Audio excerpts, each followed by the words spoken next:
Le président turc qui est donc attendu dès ce soir à Vilnius où il doit rencontrer le Premier ministre suédois, la Suède qui tambourine toujours à la porte de l'OTAN. La Turquie s'oppose à son intégration dans l'Alliance. Le président turc négocie âprement son soutien. Les précisions à Istanbul d'un Andlauer. Depuis que la Suède a déposé en mai 2022 sa demande d'adhésion à l'OTAN, la Turquie est le seul État membre qui pose des conditions.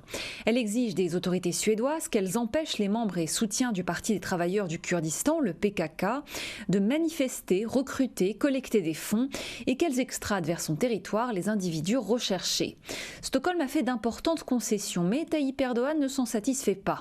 Il marchande tant qu'il peut. Il y a 3 jours, il défiait encore la Suède et ses alliés de l'OTAN.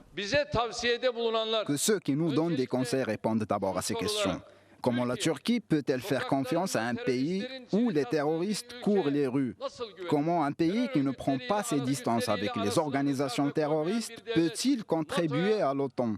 Nous prendrons la meilleure décision pour notre nation et notre sécurité, quelle qu'elle soit. Le président turc est connu pour ses volte-face et pour son habitude à signer des accords de dernière minute.